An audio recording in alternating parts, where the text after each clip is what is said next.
can we expect by the end of this podcast that our users will be able to actually understand that risk reward ratio and actually implement it in their own life? Trading, as you understand, is a game of probability.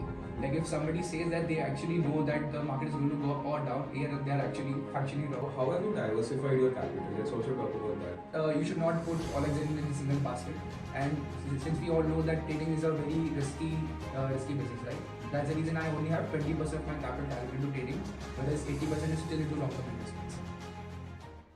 Hey everyone, welcome back to MBA Conversations with Smith. Really happy to have our next guest today on this episode. He's one of my dear friend and Masters Union, Deep Bhatia. Deep has an amazing 5 years of experience in investments and trading.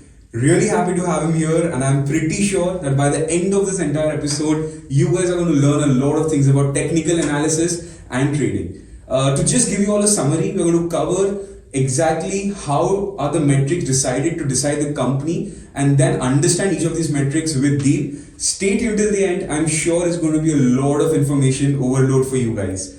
So Deep, are you excited to be here on this episode at MBA Conversations with Smith? Super excited to be here, Smith, and this is a very great initiative that you are starting at Masters Union, interacting with peers and learning from them. I'm pretty sure that a diversified cohort of 200 students that you'll be interacting with, everybody's going to learn a lot from that. Thanks for having me. Thank you so much, Deep. Means a lot. So let's directly start the conversation. Usually, I'm sure the kind of audience whom we are targeting would know what the kind of investment products are, and which all products to decide based on the risk appetite and the time of year return, whatever they want to, whatever targets they're fixed. But let's come down to technical and fundamental analysis. Usually, if we break it down to short-term investments versus long-term investments, so that's when we use fundamental for long-term and technical for short-term. So what exactly is the difference between these two? And after this, if we can also touch upon the kind of things to be the precautionary measures which you have to take when it comes to technical analysis. Just wanted to correct you over there. So you mentioned that generally we use fundamental for long-term investing. That is absolutely right. But technical analysis is used for short-term as well as long-term investments.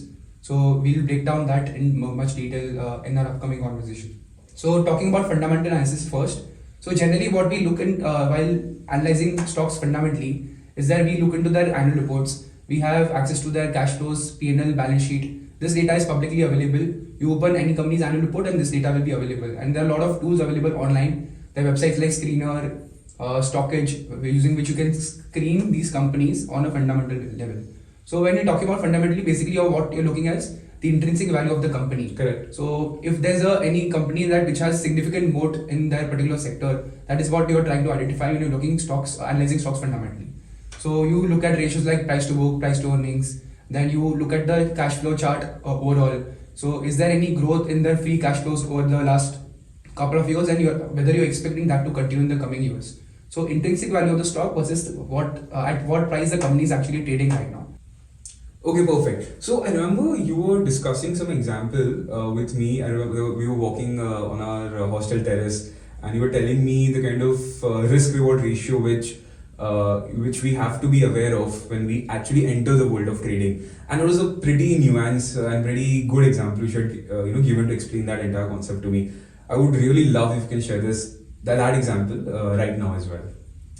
Okay, so when it comes to trading, so basically if you're using technical analysis for trading, the single most important factor while considering trading as a career or maybe doing it for a passive income is that how you are managing your risk. In terms of your risk profile, how much are you willing to risk on a per trade basis? Let's say you have 10 lakhs of capital using which you want to start trading, right? You have to break that down into multiple parts so that you understand that on a per trade basis, how much risk you are willing to take. Let's break it down into 100 parts. Okay, in a year there are 250 trading days. You have to decide that are you a short-term trader or are you a swing trader. In a swing trading basis, basically you are taking positions for more than a week, or more than 2 weeks. Whereas on a short-term basis, you are taking a position for 2-3 days maximum, right? So you have to decide the amount of risk you are willing to take per trade.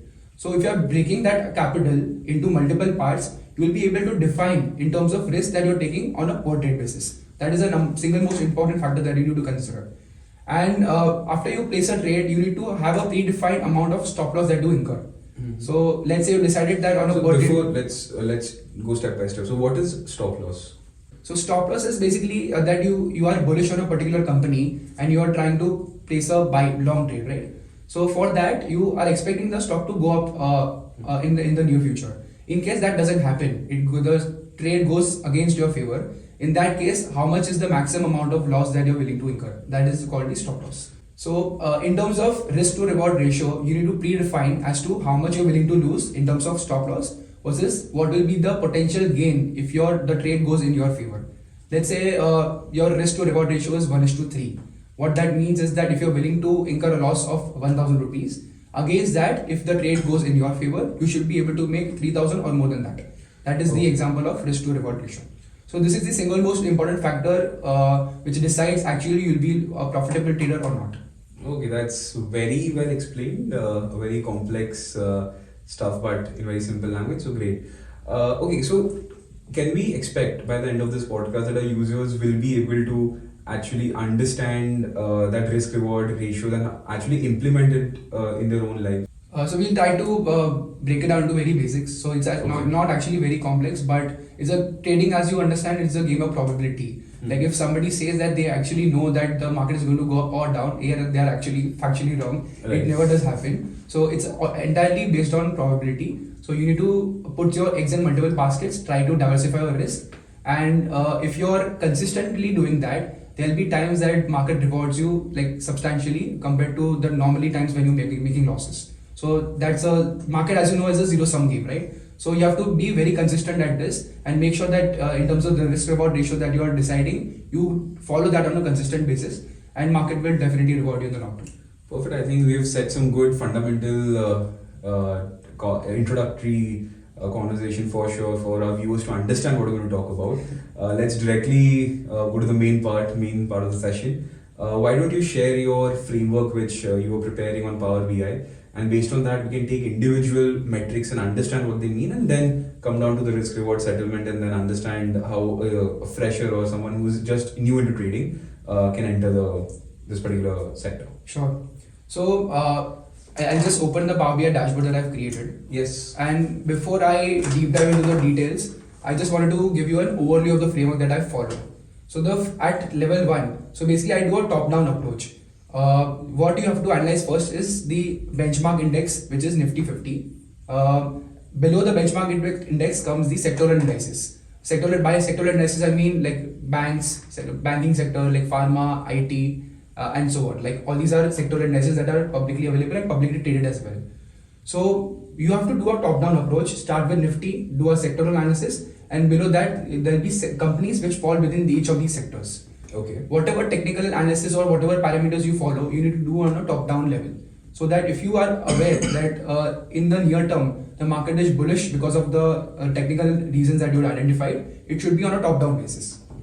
So the first screen that you see on the Power BI dashboard, so I'll tell you how I correlate the data first, right? Okay. So the data comes from NSE website. NSE on a daily basis, they publish a couple of reports. One of the major reports that people publicly use is Bhav copy. And Bhav copy will contain data of like open price, low, high, open, high, low, close of all the stocks which are listed on NSE. So can we just take open, high, low, these three things? Open, high, low, and close. OHLC. OHLC. Okay, so Yeah. open is the opening price of the stock for that day. Yeah. Close is the end price. Highest in the 24-hour cycle, and low in the lowest price in the 24-hour cycle. Sure. Okay. Right. Similarly to Bhav copy, there's another file called delivery. That file will contain amount of trading activity, just happened in that stock in terms of the volume as well as the delivery volume. So trading activity is divided into two parts. The number of times the stock has been traded is reflected in the trading volume. Whereas what I mean by delivery volume is if there's a large investor which has closed the position and is holding the company for a long-term basis. So that amount is reflected in the trading volume. Okay. This is how you divide the volumes. So Bhav copy as well as delivery file. If these two files you combine on a historical basis, you will be able to identify certain trends on basis of sectors as well as on the basis of individual companies. So you're talking about trading volume. So how does that sort of help us in taking a decision? Okay, so fair question. When you're talking about trading as well as delivery volume, this is the amount of activity which is happening in that company for that particular duration. If you are analyzing a company on a weekly basis, what you would ideally try to see is on the candlestick charts, you will plot the weekly candlesticks of that particular company and try to correlate what is happening in terms of volume and what is happening in terms of the price action. So if the volume is increasing, delivery volume is increasing in correlation to the price which is also increasing, then you see that there is some significant happening in the company on the bullish side. That is how you try to correlate. And even if on the short term basis, if there's a sideways pattern in the market where the stocks has not gone up or down, but at the same time the delivery volumes has increased on a substantial basis, that still means that people are trying to accumulate the stock for long term. So these are certain hints that you get by looking at the delivery pattern volume and combine it with the price action. So you can understand the sentiments which are behind that particular stock in a way. Yeah, that's right. Okay, perfect. All right. So you're talking about how did you get the data? You gave us two sources for that. Post which, how did you come up with this dashboard? Okay. Power copy and delivery files I download, I save it on my system and using Python and then load it to Power BI. So the first screen that you see on the Power BI dashboard, there are two important charts that I look at in this particular scene. The first one that you see is this one. So just give me any particular sector that you want me to analyze. Let's say banking or like IT, finance. Okay, let's start with, because I come from a pharma background, so why not start with healthcare? Okay. So if I select the healthcare index, I on this particular chart, I see a relative performance of healthcare index compared to other sectors. So there are in total 42 sectors that I've identified, and in this particular chart that you see that on a relative basis, in the recent past, the pharma index, the healthcare index is seeing a slightly uptrend. Just based on chart, you can just analyze that. Right? So let's say if we have not taken healthcare right now, and if we just understand based on these graphs, which sector is a good fit for me to maybe invest right now. So what exactly should we see in this particular trend? So like this is the upward facing slope, or let's say upward facing graph. So that's what we are supposed to see, or something else as well. So generally what I particularly try to find is either an upward trajectory or a downward trajectory. That helps me identify a relative outperformance or relative underperformance. And even after you identify this outperformance, underperformance, that does not necessarily mean that the sector is going to continue growing, going up or down in the near future. This is just a shortlisting criteria for me to identify which stocks I should, go trade in, add it to my watch list. Okay, fair enough. I also think one more thing. So this dashboard is very informative, and you have taken a lot of time, I assume, in making that. But this would not be directly accessible to a lot of people who would start trading, etc. So before we start with this process, if someone has to make this dashboard in simple, let's say 5 or 6 steps, how would that be? So most of the traders, they have their own process, they have their own frameworks to identify and shortlist stocks. So the process that I use might be completely different from some other professional trader. So it depends on what criteria you're looking for in a particular company or a sector to look for long or short trades. So it completely depends on that. Okay, fair. So every trader would have a personalized dashboard based on the kind of metrics they're targeting. Yeah, and this is not even necessary. Lot of times traders just directly go to charting platforms and they place buy or sell trades. So for me, this is an additional step that I'm taking so that I make sure that if there are 5 or 6 companies that are showing certain kind of momentum, I trade only in those stocks. This is only for that. Okay, perfect. And like I mentioned, that the dashboard will not necessarily mean that you identify stocks in which you'll make money, but it is just an additional filtering process for me. Understood. So we'll also go through the charts in the next few minutes. Okay, perfect. So okay, we have chosen healthcare, and now what else do we analyze? Yeah, so the second chart that I wanted to show is the delivery volume. So delivery volume, like I explained, it's a very important factor in shortlisting companies for trading, right? So on this particular chart, I see that on a historical basis, in the last 2 weeks, which are the days on which I'm seeing a high delivery volume compared to the last 5 days. So visibly, I can see that on this particular date, which is 31st October, as well as 8th November, the blue line is significantly higher than the previous past, right? Correct. The average daily volume. So what I'll do is on the charting platform, on these two particular dates, I'll try to see the trend, what has happened in this particular sector. And even within the companies falling within the sector, I'll see that which companies have shown a higher delivery volume. And how does that help me to take a decision right now? So that will be based on patterns that you identify within the chart.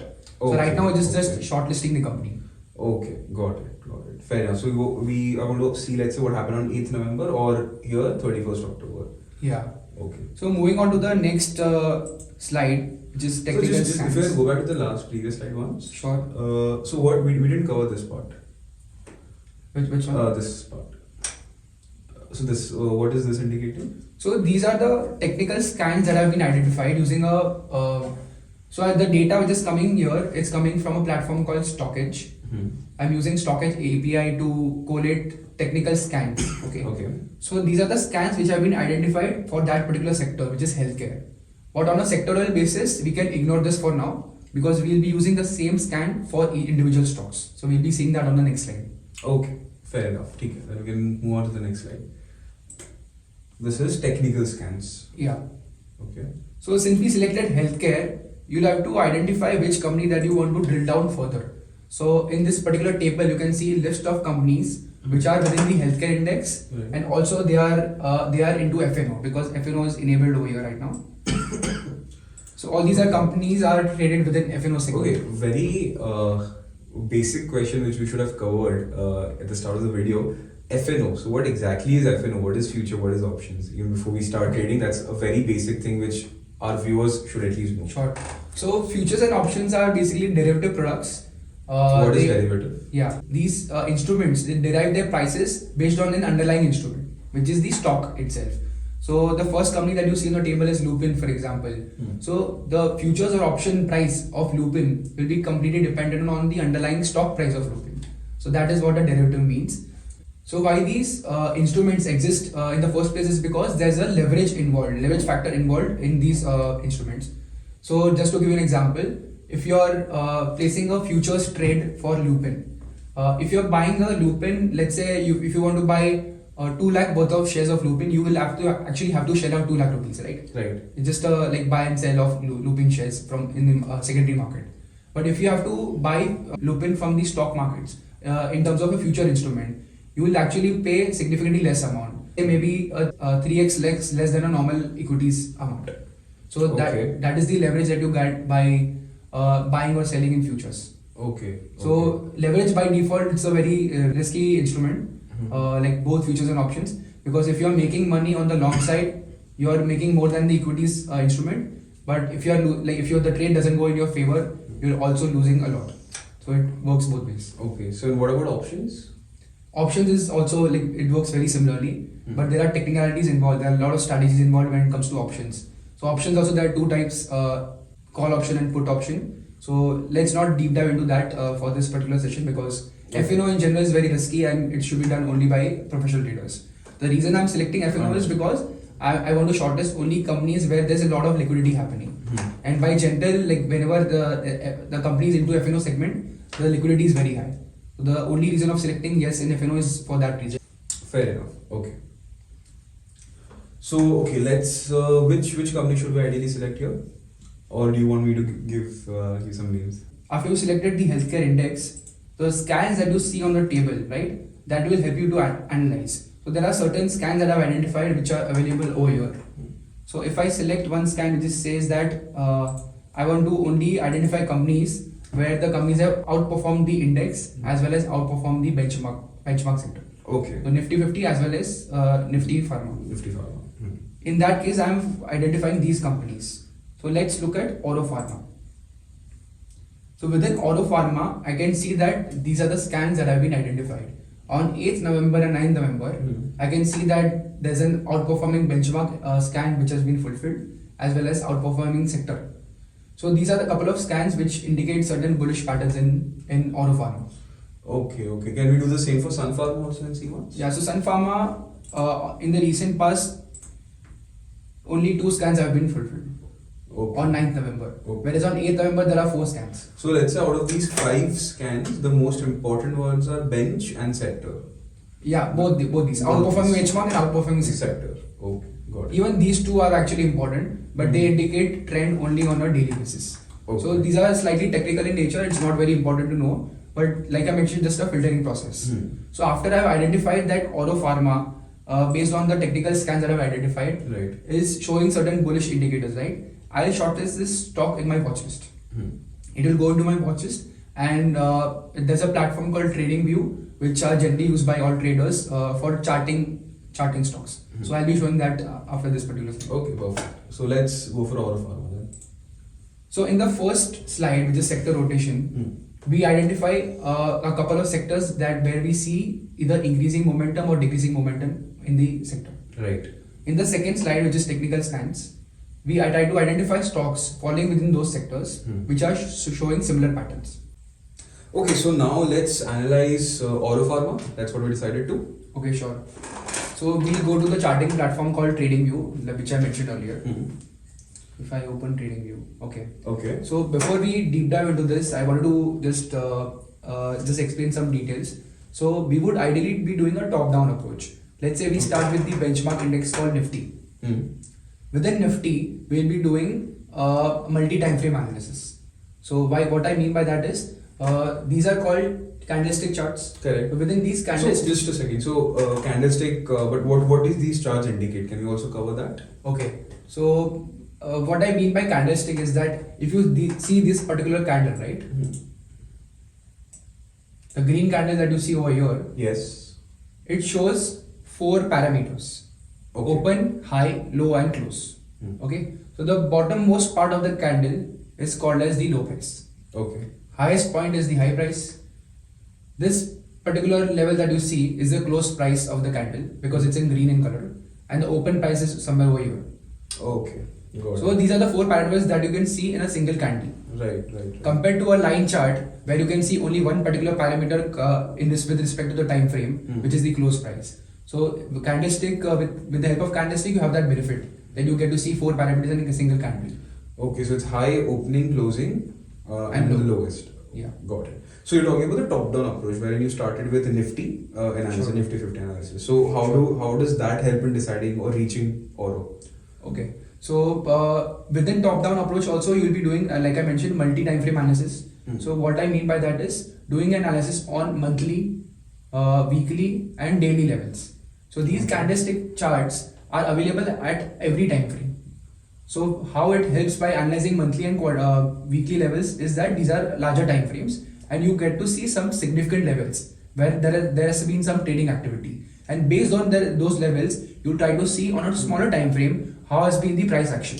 Okay, perfect. Got it. So you're analyzing what happened on, let's say, on a larger picture with a narrower or a smaller picture. Yeah, and for every instrument that you select, starting from Nifty, then to Nifty Pharma, and then for Oro. Okay. So right now we have selected Oro Pharma. So we have done the phase of Nifty 50 and Nifty Pharma, and Yeah. now we have come down to a conclusion that both of these broad domains have been working in our favor. So we now shift to Oro Pharma. Sure. So Okay. there should be certain trends that you identify in both Nifty and Nifty Pharma, right? So based on those trends, you try to see within Nifty Oro whether it is supporting that or not. Okay. Is it in sync with Pharma or is it out of sync? Let's say that Nifty Pharma you've identified based on certain trends that it is outperforming Nifty.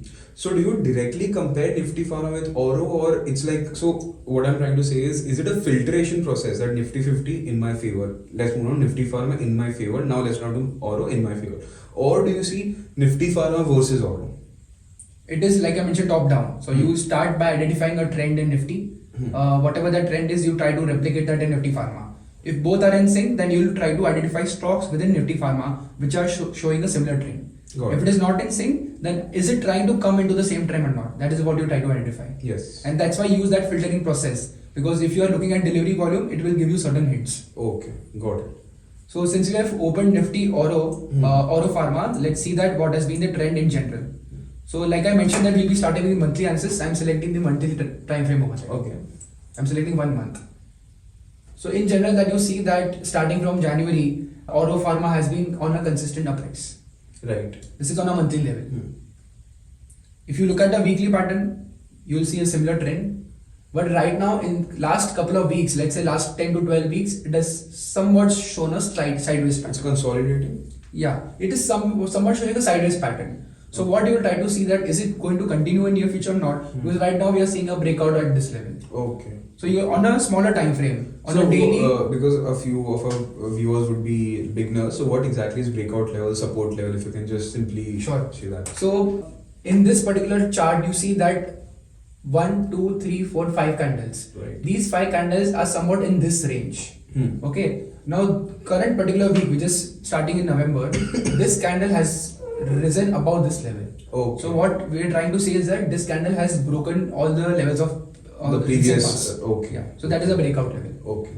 So now what we are trying to identify is that in the near future, next couple of weeks, what is going to happen? Is it going to continue rising or is it going to fall? That is what we are trying to identify. Perfect. So taking the weekly level as the base, we try to find certain patterns, certain trends which are happening at the daily level. So if we find the significant level on a weekly chart, which is this one, right, which is the breakout level, we'll try to see the price action on the daily time frame, how it reacts to that particular level. Is it trying to go up or down? With the same analysis we'll be doing on a smaller time frame, which is 15-minute chart or a 5-minute chart. So there are certain like patterns which we have to identify. These are repeatable patterns. There are some patterns are called head and shoulders. Some patterns are called like flags. So these patterns we identify and then try to see whether the stock is trying to move up or down. And usually this happens after a phase of consolidation, after a phase of sideways movement. So what you are saying right now, can you also just demonstrate those trends and maybe in auto farm and our viewers can understand that how does these trends actually look like? Okay, so I'll try to keep it very basic and not go into the details. Okay. So the level which I was trying to say was this one, which is the weekly level, right? This is a level on a weekly basis which got broken, right? Now we'll move to the daily chart. Now on the daily chart, we see that for the first time there's a single candle above this trading level. Now what we see is that now after this particular candle, will the price continue rising, or immediately after this candle will the price come here? Okay. That is what we are trying to identify. How will we identify this? We'll go to one level below. Our time frame is right now daily. We'll do a 15 minutes time frame analysis. Okay. And the patterns that I was talking about, these are called zigzag patterns. So we will simply use a line path in trading view chart and try to draw zigzag lines starting from here. Okay. The level where it started, rising. From that level we'll try to draw. So I'll draw some basic zigzag patterns, something like this. It is going down, up, something like this. This is the last 15 minutes. Yeah. Data. So if you see the line that I've drawn, right? These are the zigzag patterns. Yes. So after analyzing these zigzag patterns, you will see whether it is showing a sideways movement or not. As of now, visibly on the chart, we don't see a sideways movement. It is continuously rising, right? Right. We have to wait for that movement when it shows a sideways movement. Let's assume that for the next couple of days, it shows a sideways movement. Okay. Then based on that sideways movement, we'll see whether it is continuously rising or it is going down. Okay, so this is 15 minutes data, and after coming down to 15 minutes data, we're able to see this exact movement. Yeah. Okay, and now based on this 15 minutes data, we predict what can happen for the next few days. Yeah. If it can consolidate, and if it consolidates, and after a consolidation period, how do we understand this is going to break out and up for a downward? We'll see the price action. We'll see the delivery volumes which is happening in that particular day. If it is delivery volume is rising and the stock is going down for continuously for 2 days, the next time when the stock price comes up again, we'll try to create a short trade and based on certain risks that we predefine. So basically, what I'm trying to understand is that not only the pattern over here, is it zigzag or head and shoulder, so that pattern is there, but there are a lot of other variables also which are accounting for. So is it the only way to take a trade? Now when I say only way, there would be different variables. So this pattern is one thing which is telling us, let's say the stock is consolidating, and only after consolidation do we have to take a trade. That's number one question which I have. And number two question, what are the other variables which are accounting for? Because this is just one pattern, but I'm sure the trading would have a lot of other metrics which we're talking about the start of the episode. Sure. So like I mentioned, there are like many repeatable patterns that you can identify, and everybody has their own system of trading. For me, this works the best. I've identified this over a period of years, and I've learned it under mentors. So the pattern which I generally identify is consolidation accumulation. If I see a sideways pattern after a significant uprise or after a significant downtrend, that is where I stop and try to identify whether I can have a long opportunity or short opportunity. Okay, got it. And what are other variables or other metrics apart from this? So the single most metric which is important before going to place any trade is the risk reward that you try to identify. Correct. Let's assume that based on certain patterns I try to identify a short trade over here. Hmm. This is the amount of risk that I'm trying to take. Right. By shorting at this level, this is the amount of risk I'm trying to take. The reward has to be significantly larger than that. Right. So if it starts going up, which means that my stop loss has been executed. So the risk has to be predefined, and your based on that you have to make sure that if it goes against your favor, then you need to put a stop loss. Wow, wonderful. So I think we have covered a lot of things lately. And this is how maybe you would take a bet for or against Oro Pharma. You would understand. So how did we start? So we started with first was Nifty 50 analysis, then comes Nifty Pharma. In Nifty Pharma, you understand Oro Pharma. Oro Pharma, you go with top-down approach, wherein you're first analyzing yearly, monthly, weekly, and then you come to the day. And in day, then you come down to certain minutes, 5 minutes, 15 minutes. Sure. Then you try to analyze the pattern. And after you analyze the pattern, you take a bet, okay, if this is consolidating, then it will go up or down based on some other variables like you spoke about volumes, for example. So that is what I would say in summary or a brief about how should one go about deciding or what are the basics of trading. So I think this summary is good enough for a first time or beginner to maybe just enter the world of trading. What do you say? Yeah, sure. It works the best. And also that this is a preliminary analysis. A lot of times data of the options has also to be taken into consideration, because that also gives you a certain hint in advance, because there are a lot of activity happening on the futures and options market. So based on the liquidity of FNO data, you also try to identify whether the call or put options are in your favor or against your favor. So this is second level analysis. Okay, got it. Fair enough, great. So, okay, Deep, so let's come out of this Oro Pharma and trading. I really want to know, how did you start your trading journey? Because we had a discussion maybe a few months back where you were saying that you had to go through a lot of losses before actually finalizing one of your own strategy. So how was that journey, and what made you believe that you're going to be a good trader, and how did you land up being so knowledgeable and in the position where you are right now? How have you diversified your capital? Let's also talk about that. Yeah. So like I mentioned that you should not put all eggs in a single basket.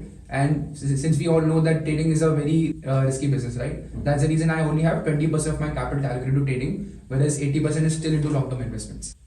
So it was sometime in 2018 that I started doing trading on a regular basis.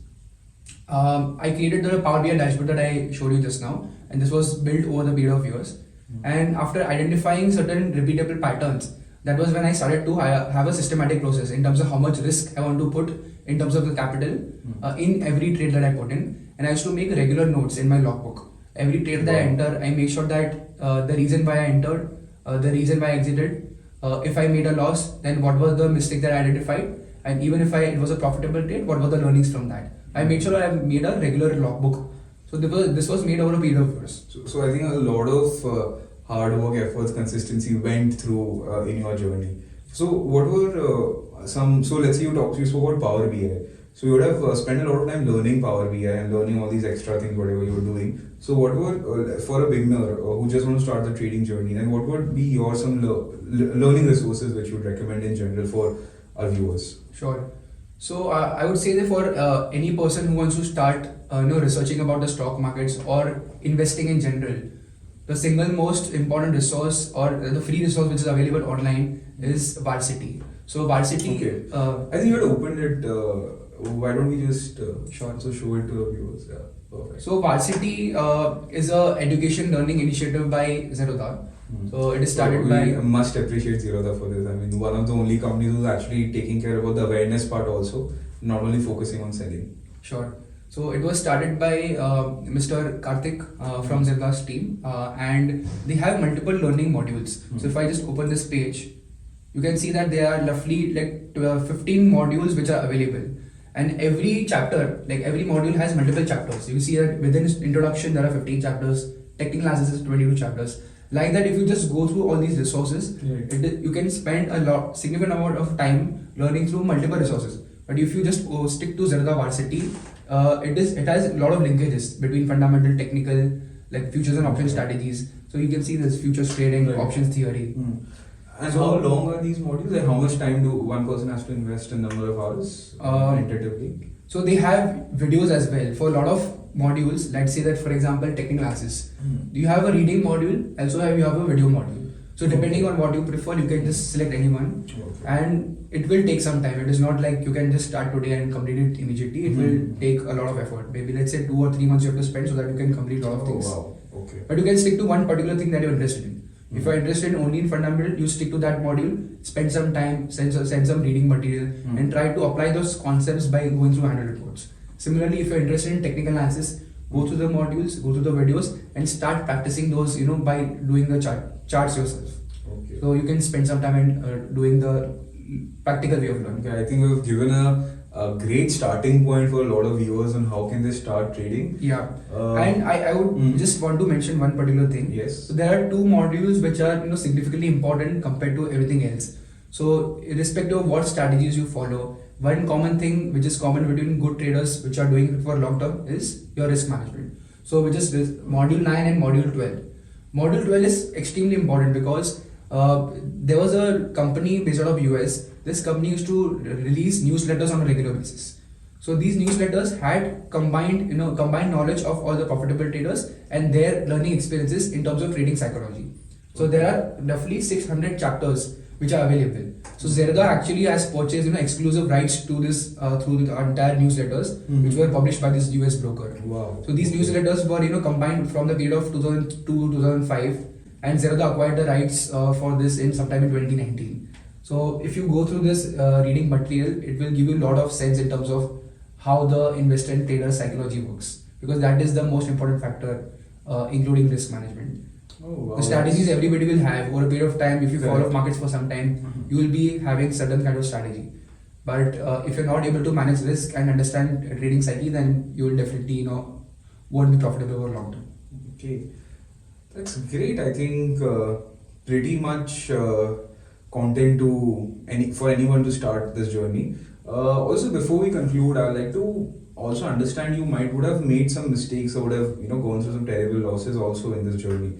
So what were your, let's say, 2 or 3 key takeaways when it comes to making some losses? So I'm sure you took in a positive way, and that's the reason you're here. And for a lot of people, investment is like a gamble. So I wanted to cover the smart part behind the technical analysis or investing, because a lot of people, they go by their gut feelings or read some articles and they take wrong bets. But in your case, I'm sure it's a very analyzed and a thought decision whenever you take a bet on a stock.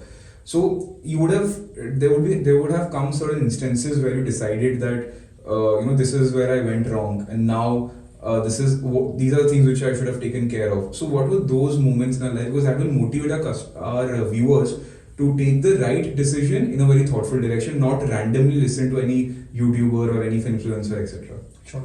So I think one thing that helped me significantly was that I maintained a regular logbook after understanding that having a system is very important. So that logbook, when I analyzed every time I made a mistake, I was able to relate that this is a repeatable pattern. I have made the same mistake again. And there's a very important feature within Zerodha. So within Zerodha Kite, there's a feature to tag your trades. So every time you enter a trade, you can associate a tag particular to it. Let's say you are going a long strategy within options. You can just tag your trade as long strategy, and in future all your long strategies will be combined and you'll be able to see a combined PNL. So in particularly basically tag by tag basis, you'll be able to analyze when your profitable trades versus loss making trades, so that you'll be able to particularly identify which log to refer to. So that was another important feature within Zerodha that helped me a lot. Okay, wonderful. Great, Deep. So any last few words which you like to maybe just enlighten our viewers, or some final tips on things to be careful about, what mistakes you made, and how can they accelerate the process which took you, let's say, 4-5 years to come down, reach to this level. Maybe they can do it in 1 or 2 years. I know a lot of things can only be taught by experiences and not by providing knowledge. But still, how can we accelerate the journey of viewers when it comes to trading? Maybe some last few words. You can show your face to the camera and deliver some 2-3 last pointers. Sure. So like I just want to mention one point, that trading is a very very risky business. It is definitely not meant for everybody. You need to start doing it yourself before you make a decision whether you want to do it on a long term basis or not. But investing in general, it can be done by most of the people. If you're not doing it by yourself, you should definitely get in touch with some professional advisors so that they can help you for that. And for trading in specifically, if you feel that you are the right fit for it, you need to maintain a very disciplined approach. You need to consider trading as a full-time business. It's not like a anything that you can do to make quick money, because most of the times the profit that you make from trading will be done by a couple of trades which are significantly outliers in terms of the overall risk profile. You'll be making money on some trades and you'll be making consistent losses on a few trades. So you have to make sure that on a long-term basis, your risk to reward ratio is kept in such a way that you are able to consistently outperform. So that is going to take some time. It is going to take few years of experience before you doing it profitably. I think words of wisdom, what we should say, pretty much a summary of what kind of mistakes and our viewers should avoid, and good hints here and there of what investing is and what our viewers should be careful about. So thank you so much, Deep, for spending your valuable time here with us, and I'm sure all our viewers who have stayed here till the end would have learned a lot, and maybe it would motivate them to start their investment journey either through trading or let's say direct equity investments. Somewhere it should begin. We need to invest in order to beat inflation and get the compounded growth and live a happy, wealthy life. So thank you so much once again, Deep, for coming on this podcast. Sure. Really I happy just to wanted have to you. mention one last point before we end the podcast. So if you're just beginning with your investment journey, one particular product that you should have a look at is the ETF. ETF is nothing but a basket of the largest 50 companies that we have in India, Right. which is the Nifty 50. If you want to invest for a long term, you need to you can start your investment journey by investing in Nifty 50, and make sure that you are doing it on a consistent basis. You need to have a secondary source of income, which is either your permanent job or a full-time business, and try to diversify your income by start investing into Nifty 50 on a long-term basis. If you do it on a consistent basis, you'll be beating most of the fund managers, because statistically speaking, 70% of the fund managers, they are not able to beat Nifty 50. Correct. That's a very simple way of starting. And once you start investing in ETF, then you can just forget that you have that corpus. Right. And after like maybe 10 or 15 years, you'll be seeing that corpus has grown to a very large scale. For sure. I think fund managers and commission is a different topic altogether, and even I would like to put down my thoughts and recommend people to, even if going by Nifty, a lot of times these mutual funds underperform the Nifty index. So definitely that's something which we should be careful about and not blindly trust a fund manager or, give the expense ratio or the commission, whatever they're charging, for sure. So great. We can, I think, end the show here. Thank you so much once again and have a pleasant evening. Thank you. Thanks for having me here, Smith. It was Thank you. great talking to you. Nice.